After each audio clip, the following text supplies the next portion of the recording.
Hello everyone, welcome to my channel social galaxy. Staff selection commission में सरकारी शिक्षक भर्ती निकली हुई है। पोस्ट जो है 6025 है। चलिए आगे की डिटेल वीडियो में देखते हैं। देखिए कैटेगरी वाइज देख लेते हैं। जो अनरिजर्व्ड है उसमें 993 है टीजीटी आर्ट्स की, एससी एसटी और टोटल देखिए 1984 है। तो टीजीटी साइंस में पीसीएम वालों के लिए टोटल 1020 है। तो ऐसे ही यहाँ पर टोटल वैकेंसीज दी हुई हैं। आगे देखिए तेलुगु टीचर की है, उर्दू है, फिज़िकल एजुकेशन टीचर है, क्लासिकल जो संस्कृत टीचर होते हैं हमारे उसमें है। तो यहाँ पर आप देख सकते हैं तेलुगु की काफ़ी कम है, बाकी ऑलमोस्ट जो सारे सब्जेक्ट हैं उसमें काफ़ी अच्छी वैकेंसीज़ हैं। अब एज लिमिट की बात कर लेते हैं। देखिए टोटल वैकेंसी यहाँ पे लिखी हुई है 6025। एज आपकी जो है वो 21 ईयर्स से 38 ईयर्स तक होनी चाहिए, यानी कि आपकी 38 ईयर्स जो है वो मैक्सिमम एज होगी। रिलैक्सेशन आपको मिलने वाला है एससी एसटी एससी बीसी और वुमेंस को और पीडब्ल्यूडी या एक्स सर्विसमैन जो लोग हैं उन लोगों को एज रिलैक्सेशन मिलने वाला है। तो चलिए ये देखते हैं वैकेंसीज़ कहाँ से एडवर्टीज़मेंट आया हुआ है। तो उड़ीसा स्टाफ सिलेक्शन कमीशन की तरफ से एडवर्टीज़मेंट है, 9 अक्टूबर का निकला हुआ है। ये इंडिकेटिव एडवर्टीज़मेंट है, अभी तक वैकेंसीज़ आई नहीं है। एक डिटेल नोटिफिकेशन आउट होगा कुछ दिनों में, तो देखते हैं कब तक नोटिफिकेशन आ सकता है। और इसमें क्या है ना, आपको उड़िया वगैरह बोलना लिखना आना चाहिए, तो ये कंपलसरी इनकी कंडीशन होती है। तो देखते हैं कब तक वैकेंसीज़ आती हैं। चलिए अगली वैकेंसी है डीओई की तरफ से शिक्षक भर्ती निकली हुई है। 265 पोस्ट हैं टोटल और इसमें आप पे कोई रिस्ट्रिक्शन नहीं है। कोई भी किसी भी राज्य से आप आवेदन कर सकते हैं, निःशुल्क है, कोई फीस नहीं लगने वाली है। तो चलिए आगे की वीडियो देखते हैं कि क्या है इसकी बाकी क्वालिटी। तो देखिए डीओई की तरफ से है डायरेक्टर ऑफ एजुकेशन। इसमें क्या है, प्राइमरी और अपर प्राइमरी टीचर्स के लिए है और ये short term actually contract basis है अंडर समग्र शिक्षा। तो ये जो है कॉन्ट्रैक्ट बेसिस पे आपका निकलेगा। आगे देखते हैं इसकी क्वालिफ़िकेशन क्या है। इसमें देखिए प्राइमरी स्कूल टीचर्स के लिए जो है सीनियर सेकेंडरी होना चाहिए विद एटलीस्ट 50% मार्क्स के साथ और 2 ईयर डिप्लोमा आपका होना चाहिए। फिर सीनियर सेकेंडरी होना चाहिए आपके पास एटलीस्ट 45% मार्क्स के साथ और 2 ईयर डिप्लोमा होना चाहिए। तो ये इसकी क्वालिफ़िकेशंस हैं कि आपके पास एक प्रोफेशनल डिग्री से रिलेटेड कोई डिप्लोमा या डिग्री होनी चाहिए। अगर हम एज की बात करें तो एज जो जनरल के लिए है वो 30 है।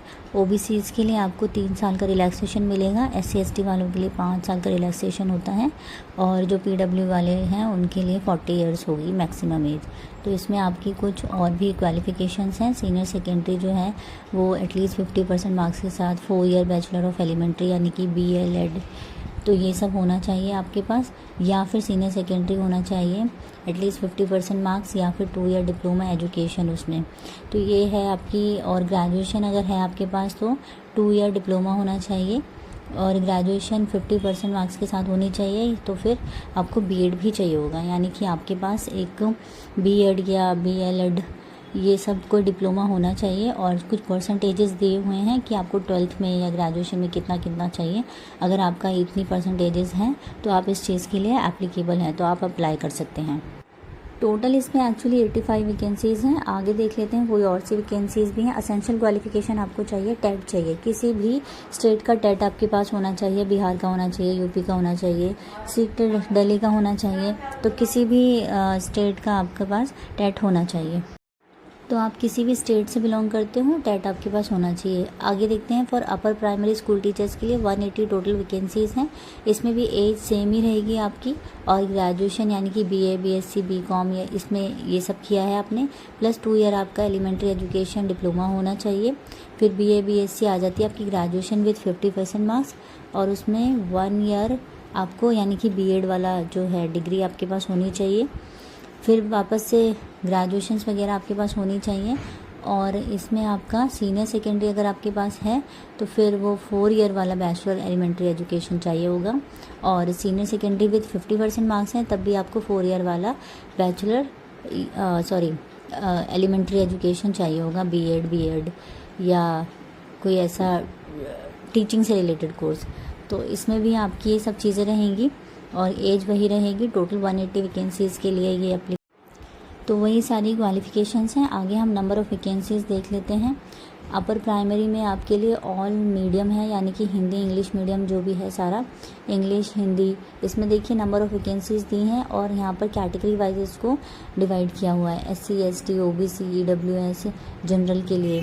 तो अगर हम बात करें यहाँ पर इंग्लिश के लिए, तो जितनी भी हमारी वैकेंसीज़ हैं वो कैटेगरी वाइज यहाँ पर मेंशन की गई हैं। टोटल 85 वैकेंसीज़ के लिए ये है। और इसमें जो अपर प्राइमरी के लिए है वो हमारी टोटल 180 वैकेंसीज़ के लिए है। इसमें भी हमारे कैटेगरी वाइज मेंशन है। तो ग्रैंड टोटल जो दिया हुआ है वो 265 है। टोटल 265 हो गई हैं वैकेंसीज़ अपर प्राइमरी लगाकर और प्राइमरी लगाकर। तो ये सारी वैकेंसीज़ के लिए अगर आपकी जो क्वालिफ़िकेशन है वो सूटेबल है आपके उसमें, तो आप लोग अप्लाई कर सकते हैं। और हाँ फ्रेंड्स, अगर ऐसे ही नोटिफिकेशन आपको चाहिए गवर्नमेंट वैकेंसी से रिलेटेड, तो मेरे चैनल को सब्सक्राइब करिए और शेयर करिए ज़्यादा से ज़्यादा लोगों के साथ। तो आप देखते हैं वैकेंसीज़ आई कहाँ से हैं। एक्चुअली ये यूटी है, यानी कि यूनियन टेरिटरी है दादर एंड नागर हवेली। तो यहाँ से वैकेंसीज़ आई हैं। और एक्चुअली आपको पता है कि यूटीज़ में जो है रिस्ट्रिक्शन नहीं होती हैं, कहीं से भी आप अप्लाई कर सकते हैं। ये वैकेंसी 30 सितंबर को निकली थी। और जैसे कि आपको पता है वैकेंसीज़ आते आते जो है थोड़ा सा लेट पता चलता है। तो जो वैकेंसीज़ हैं वो 30 सितंबर की निकली हुई है और दादर एंड नागर हवेली से निकली। और हाँ, एक चीज़ मैं और आपको बता दूँ, ये जो है ना कॉन्ट्रैक्चुअल बेसिस पे ही वैकेंसीज़ निकली हैं। और इसमें जो सैलरी आपको मिलेगी वो 23,000 मिलेगी पर मंथ। तो कॉन्ट्रैक्चुअल है, ये कोई परमानेंट वैकेंसीज़ नहीं है। तो जो भी इंटरेस्टेड कैंडिडेट हो वो अप्लाई कर सकता है। तो ये चलिए, अगर वीडियो आपको अच्छी लगी हो तो प्लीज़ लाइक एंड सब्सक्राइब ज़रूर करिएगा और प्लीज़ शेयर करिएगा ऐसी इन्फॉर्मेशन को कि अगर कोई इंटरेस्टेड कैंडिडेट हो तो वो फिल कर सकता है।